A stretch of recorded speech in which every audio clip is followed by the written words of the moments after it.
when I was younger, my dad knew that I really, really loved apple cider. It was one of my favorite things to drink. So he took me in his van. We went to get some bottles of apple cider. I think I grabbed like 8 bottles of apple cider. And then when I brought it back home, I drank all the apple cider and I had the worst stomachache of my life. No. But the idea sparked was like, well, I'm out of apple cider. I want to go get more apple cider. A couple things that I learned from the business is being able to deal with customer interaction. Let's say, for example, like I went to a wedding and they hired us as a DJ. I'm gonna need to interact with the couple and the people, let them know, okay, I need to set up. I had to make sure we had inventory of what equipment we needed. We needed to set up the equipment, make sure everything was working well. What would you say is like the #1 lesson that you learned throughout that process? I would say company culture, how to manage different personalities and people, and then focusing on the product and making it a really good product and actually be way better than actually sales and marketing itself. What's up, guys? Welcome back to the channel. So, big question, elephant in the room, is what does this truffle salt toasted and crunchy edamame beans have to do with this guy sitting right next to me? Can you introduce yourself? Okay, perfect. Okay, before I talk about this, I'll share. My name is Alex. I am the co-founder for Where You Bean Snacks. Just a little bit about myself. I used to own a automotive detail shop that I scaled to 6 figures. I was at a trucking company that I was able to scale from $3 million annually to $1.8 million monthly. Hold up, 1.8, how much monthly? 1.8. 1.8 million. 1.8 million. Monthly. Monthly. Okay, yeah, so cool. like from 3 million annually to 1.8 monthly. Okay, bet. Yeah. Scale the team from 28 employees all the way up to about 108, 109. And yeah, now I have this snack company, and that's essentially what I do. I love it. And at the end, we're gonna try this live, this flavor, and I'm so excited for you guys to see, but make sure that you stay till the end. Now, I know a lot of you guys who are watching are entrepreneurs who are already scaling, who are already growing their business, or you're just looking to get started. And so really what we want in this video is to help you guys grow. But first, can you share, did you always feel like you were going to be an entrepreneur, or like when did you shift into that identity? Ooh, that's a really good question. So actually, when I was younger, I've always had a sense, now that I'm older, Yeah. but when I was younger, I always had a sense that I did entrepreneurial things. Yeah. It kind of really started when I was, I want to say when I was about like 12, 13 years old. Okay. So when I was 12, 13 years old, I used to go to Love it. the store, whether that was Albertsons or Costco. I think it was Costco. Yeah, I think it's Costco. But yeah, at the time, they were selling sodas for 35 cents in the vending machine. Okay. So what I would do is I would buy those sodas for 35 cents in the vending machine. I would save up a bunch of change, and then I would sell it in school for $1. No. Yeah, so that was kind of like the first kind of, it. that was kind of like the first like idea, like the first kind of steps of me in like more of like entrepreneurship. Yeah. And then I would say like in my high school years, I had something kind of similar too, where my grandmother worked for a logistics company. Mm-hmm. And within the logistics company, essentially they had delivery with they had to deliver a bunch of Martinel's apple cider to Safeways across the San Francisco Bay Area. Now, I guess what had happened was there was like 2 big trucks and they were stacked on top of each other. So when they went to go deliver it, a bunch of pallets fell down and glass broke all over the truck, right? So it's crazy how my grandma used to work for a logistics company, because later down the line I was in logistics and trucking, right?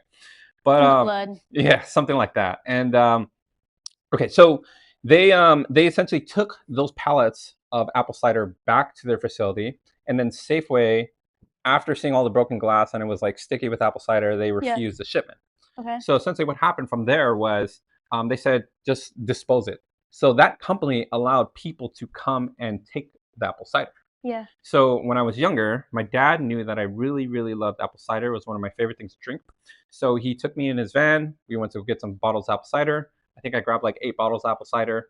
And then when I brought it back home, I drank all the apple cider and I had the worst stomachache of my life. No. But the idea sparked was like, well, I'm out of apple cider. I want to go get more apple cider.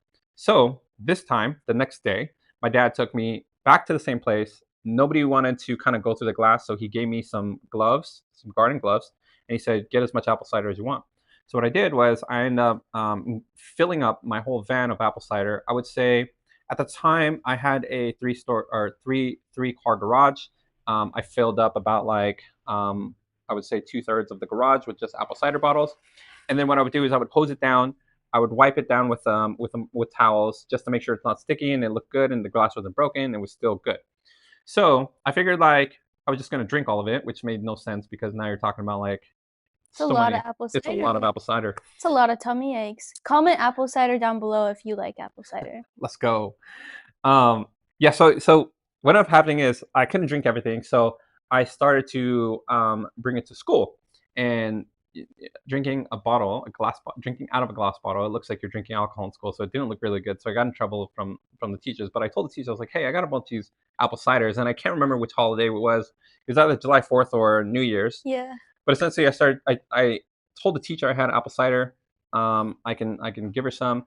So I remember at the time, I believe that buying a bottle of apple cider cost about like I think $2.99. It was like $3, something like this, right?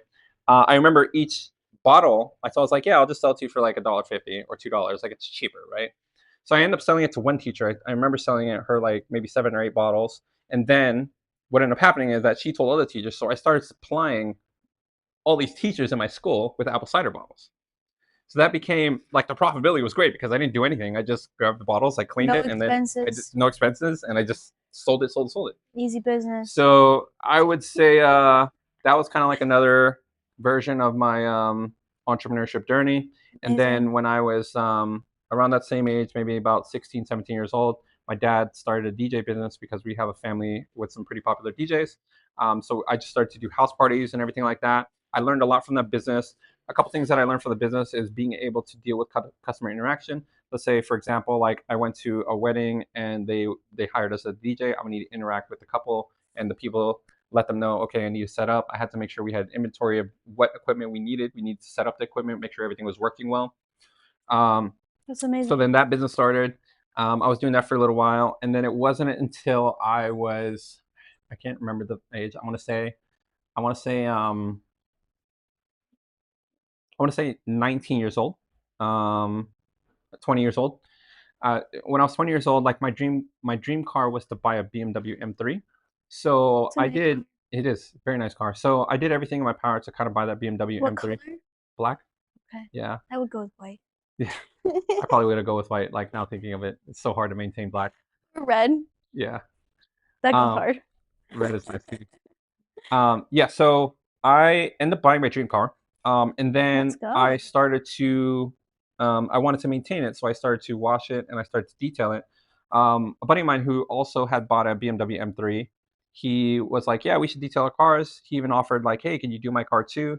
And I remember him paying me like $20. So I was like, yo, this is really cool. Like I just made $20 for like detailing this car for 4 hours, which makes no sense. That's like $5 an hour. Yeah. That would be Yeah, good. But but it was like more back fun. then, It was more fun. you were like, I'm doing this and it's fun, and I probably wouldn't have even asked for money, but I'm getting money. For sure, for sure. Like I wasn't I honestly like I wasn't asked for money, but he actually just gave me money and I was like, Yeah. wow, like you can make money off of this. Yeah. So what I did from there is I didn't have much money to kind of start getting into detailing. So what I had to do is I had to sell my dream car to buy a truck and equipment to start my mobile detail No business. way. You Yeah. sold the BMW? I did after a couple months Start this business. to start mobile detailing, correct? So how long were you in the mobile detailing for? How many years? I about 9 months. Okay, so you were in it for 9 months and you scaled that to 6 figs. No, no. I was in it for 9 months and then I had this bright idea before the age of 21, before 21 Yeah. no, I think it was before, I can't remember. Anyways, 9 months later, I ended up getting into a shop. I ended up getting into a Okay, shop cool. and actually starting my automotive detail shop from there. And then I just expanded the shop, and that's kind of like how my entrepreneurship journey started. So how old were you when you left that? 26. So 26. So how long were you in that for? Wait. I'm sorry. I left it at 28. I apologize. Yeah, Okay, 28. got it. Okay, got you. And so then the next business you got into was the trucking. Yes, but I've always been in trucking since I was about like 21, 22 years old. And Yeah. so that business you grew from 3 mil annually to 1.8 million monthly. Yeah, so actually I used to work for a previous trucking company, a competitor trucking company. Oh wow. And then in the US, we essentially like there's like medical care and everything like that. So in order Yeah. for me to have healthcare, I need to work for a company, Right. right?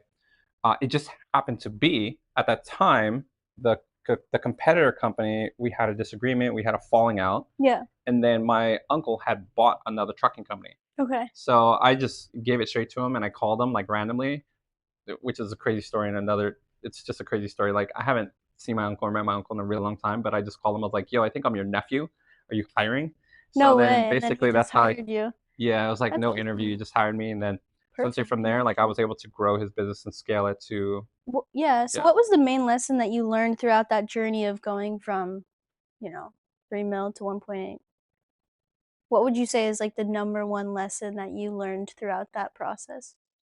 Um, I would say company culture, how to manage different personalities and people, and then focusing on the product and making it a really good product and actually be way better than actually sales and marketing itself. Yeah. Yeah. Okay, so when it comes to product, what would you say for someone who's thinking about creating their product and they're wanting to get into, the entrepreneurial space? What would you say is something that they need to know? Are we talking about like what type of product? Service-based product or Service-based service-based product? info. Okay. So I would say for service-based product, um, really think about I think with any product, like figure out what the problem you're solving is, Mhm. right? Because I think one of the biggest like misconceptions is like always somebody always has like a great idea about a product and they feel like this is what somebody wants. Right. But the reality is that like you need to identify that there's an actual problem and need for this product first, right? It's like, I don't want to kind of translate it into like product-based business, but I would say it's like, Yeah. No, totally. how do I say this? Like why would you create a pizza cutter if there's no pizza, Yeah. right? But if people are cutting like now, if there's a pizza and people are trying to cut the pizza with a knife, like then making a pizza cutter that makes more sense. Yeah. It's like identify a problem in the market that you're going after. One thousand Once percent. you have the problem, what's the next step? Then essentially build your product around that, right? Mhm. And then refine your product around that too. Like look at your competitors, What see does how that you look can make like? it superior. When you say refinement. Refinement, meaning like I would say refinement in terms of like differentiation, right? Hmm. Like what makes your product, your brand different than your competitors and what are you doing differently, How can people right? find that out? I would say like competitive research, Okay. right? Like whether that's going on Google, like there's so many different ways to do competitive research. Like going back to like my automotive detail shop, Yeah. I found out like I built my product, my pricing, and my services based off of like not only the time and allocation of operations that needs to go into doing one single vehicle, Yeah. but based off of the pricing of what other people are charging, right? Mm, And people ask me all the time, like, how do you figure out what people's pricing are? Like, I remember me just calling places, acting like a customer, be like, "Hey, my name is so and so. I'm looking to get my car detailed. I wonder what you guys charge. Can you share the details with me, like what comes with it and everything yeah. like that?" But they didn't know, like I was the owner down the street from their shop, trying to compete against them.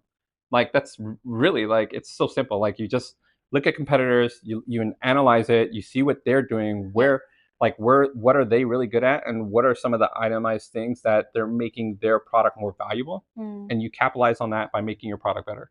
Yeah, and that correlates to people in like the info space or entrepreneurial space who are doing social media because I feel like everyone has their own brand presence and your brand is who you are. 1000%. And so sometimes people are like doing research on, okay, I want to be able to create content that speaks to my ICP or I want to be able to scale this business. So let me look at my competitors and copy them. But the best strategic move you can do is be yourself and show up authentically, and people will like vibe with what you enjoy. So for me, that'll look like faith, fitness, gym, and it's like having that solid understanding of what you're actually into, how can you portray that, and those people will just naturally come. But then there's also this other side of like your offer. Your offer is what separates you. How can you make your offer better than anyone else's? Yeah. Actually, it's really, really interesting that you brought that up, because, like, I remember trying to get into the content creation and social media game back in the day, and I try to be like everyone else of this, like, big entrepreneur guy who, like, does all these, like, numbers and everything like that. But, like, realistically now, like, who I wanna be is, like, dude, I just really wanna be, like, the farmer who makes these roasted soybeans and that is, like, making these really, like, tasty, like, snacks. Yeah. And that's Who lives just who I want to be now. Chilling Like in Bali. chilling in Bali. Chilling Like my I'm a farmer in Bali. yeah, Low key. yeah, 1000%. And honestly, like I think that identity kind of shifted for me when it's like I didn't really care about the money amount anymore. Yeah. It's more so of like what's my purpose driven um, goal here and what I want to do and who I want people to know me as I leave a legacy behind. Mhm. So when that shift happened, was it because you had enough money where you were like, all right, like money isn't the goal anymore? Or like why did that shift happen for you? Actually, like there's been a lot of times where like um, I made some really great money and then I've lost some really great money, or lost a lot of money. And kind of like what I've learned from that is that like money just comes and goes, Hmm. right? Yeah. But the real business is like the business that you're building within yourself, who you become, the identity you become, what you strive to be, and the purpose you're seeking to fulfill. So I think overall, like that shift kind of happened when you start to realize you want to build something long term Yeah. and you don't care about the short term gains anymore. And I understand like being a young entrepreneur, like you just want to make money. Like you want to make money, you want to buy cool stuff, you want to be able to live lavishly. Like it's all cool and everything like that. But at the same time, like um, really thinking forward of like what do you want to build long term and what's the legacy you want to leave behind for the next generations behind you is where my mind is at now. Yeah. It reminds me of Ecclesiastes. I don't know why that was hard for me to say, but Ecclesiastes in the Bible where it talks about like chasing after money and chasing after success and the constant toil of doing that. Like, what's the real purpose behind it if you're not doing it with an actual motive to want to build a legacy or build with God?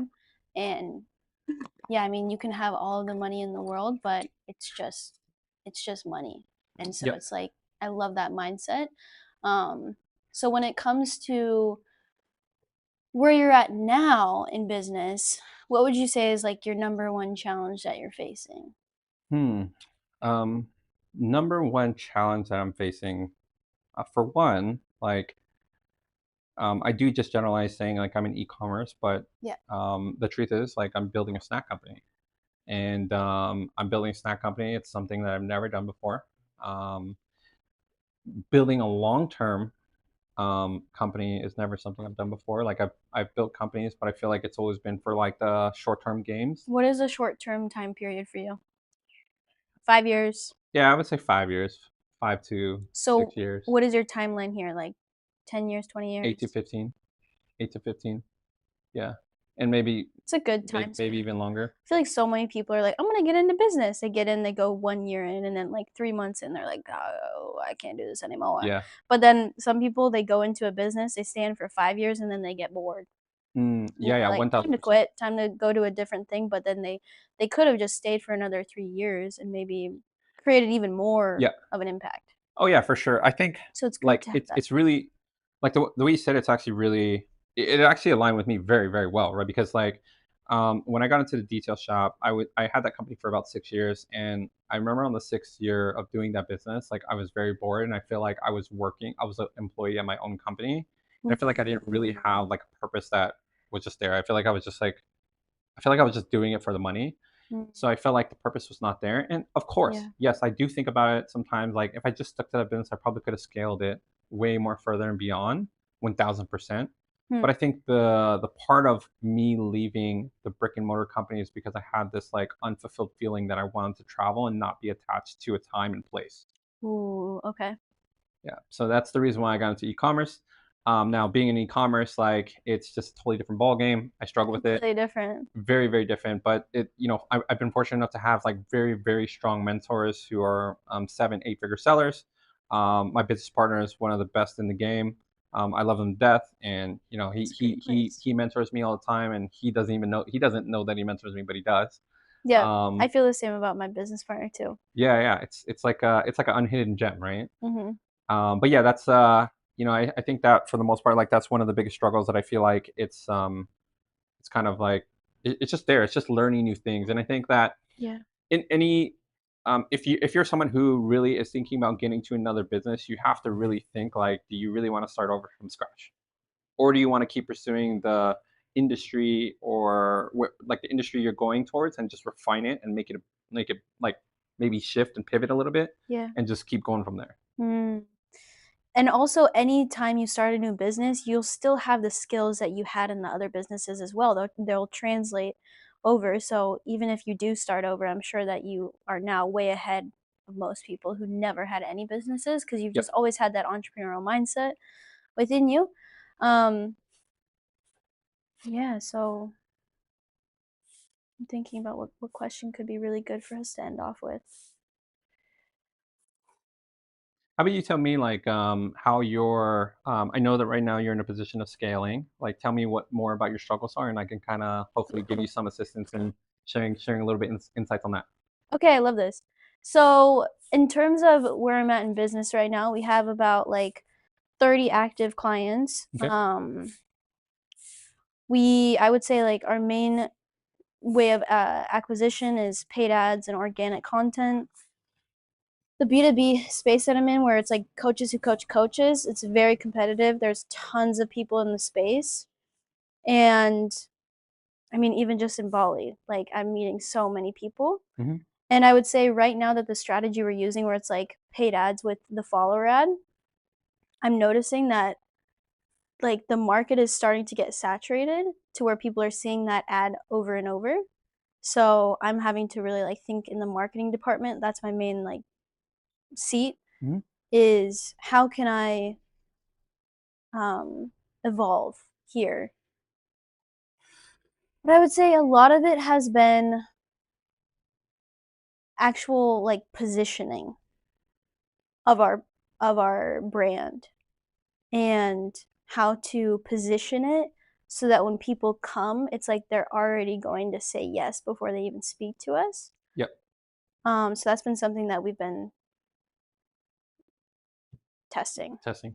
So what do you feel right now is obviously I understand the marketing aspect, but which part do you feel that operationally, like do you feel operationally like not ready to scale? Do you feel like it's from a marketing aspect? Do you feel like it's from a customer acquisition aspect? Like which part do you feel like is a struggle right now in terms of growing and scaling your company?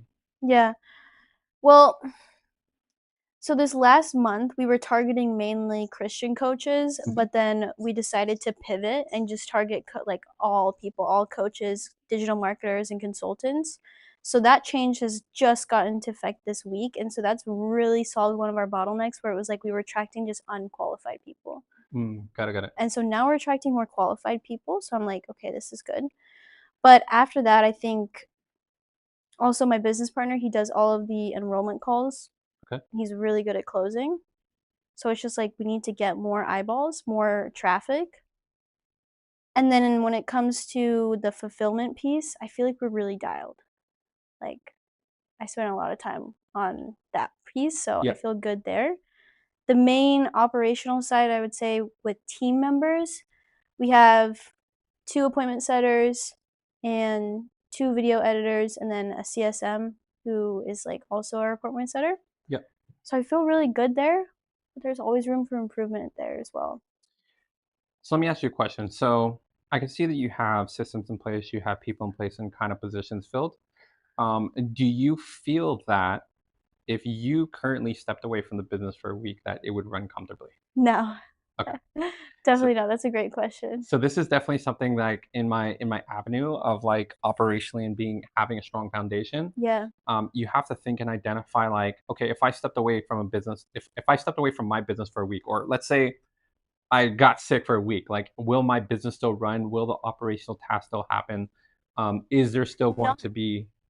like, not up to the par that they're at now, you know what I'm saying? Because my business partner, like, for example, he went to Italy, and for 2 weeks, I was doing everything in the business, and it Mm, ran great, and then when he came back, I took a week off, and he did everything in the business, but it's like I still, you know, it was only a week. yeah, So yeah. let's say I wanted to leave the business for 2 months, that couldn't happen. Mm. I mean, with when it comes to partners in general, and I know this from um, not only having like previous partners before, but with my current partner now, like there is a sense of median ground and coming to a conclusion of like this is how the minimum standard of things should be done. Yeah, And I think it may be worth the conversation. It's like, okay, you do something like this, he does something like this. What's the median ground here of getting this done? Because at the end of the day, like that's going to be the key. Because let's say, for example, you want to focus more on the fulfillment side, he wants to focus more on like a different side of the business. yeah. Eventually, you want to get an operations manager who understands both sides and can come together, and it's done exactly how both of you would do it together, Wow, okay, yeah. right? Now that's also strengthening the foundation so that in terms of scaling, like maybe when you do scale and you let's say you have to fulfill over 100 clients, Yeah, guess what? Your time is going to be allocated to the fulfillment side, which means that you're not going to have time for this one thing that of getting done, right?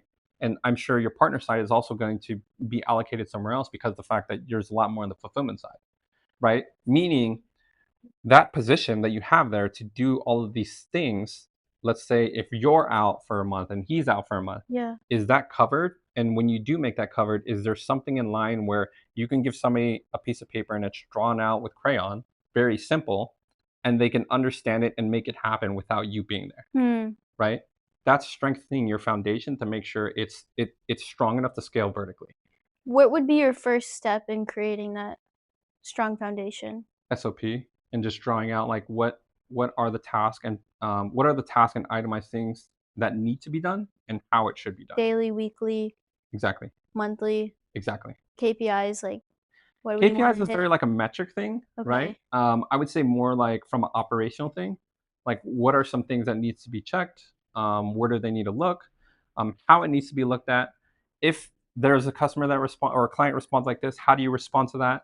Right? Because you can't answer all the Oh, questions, right? You understand? that's really good. Like, one key thing I'm taking away from this conversation is that because we get questions, like, I wake up to, like, tons of questions, Yep. and I'm not writing them down.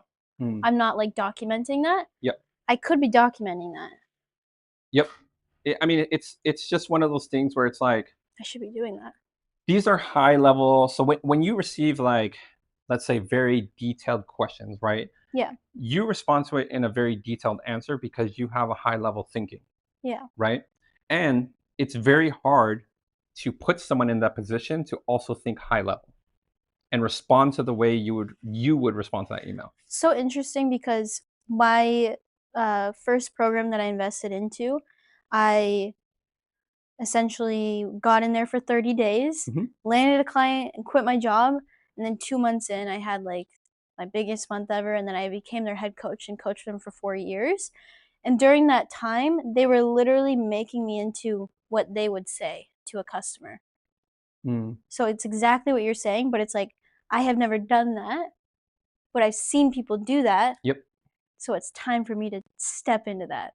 Yeah, and it's Okay. great that you are aware of that and you now can see it. You saw it happen looking Yeah, from the past now. yeah. Or sorry, looking from the future, you could see it happen in the past. Now, Mhm. it's just a matter of like incorporating that for the future and how do you bridge that gap. Kind of going back to like what I was saying is earlier is that like I understood the brick and mortar business, but at the same time, like I didn't, it took me a while to translate that brick and mortar into e-commerce, Yeah. right?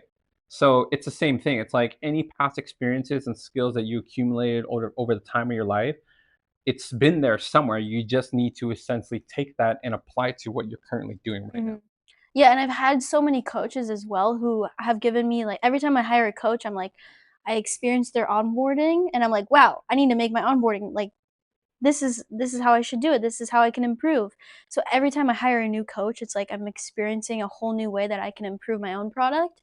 And so every time that I have, it's like accumulated into what I have now and how I respond through tonality. And like one key thing is when I'm messaging clients back, my mentor always taught me to use emojis. Mm. She was like, "This is how you communicate tonality through a message. Always use emojis." And I was like, "Okay." And so now I always do that, but I don't see like my current person who's helping the client and helping the community out doing that. So, When you're getting messages, how are you receiving these messages? Via email? Slack. Slack. So it's all just like in channels with various messages. Got it, got it, got it.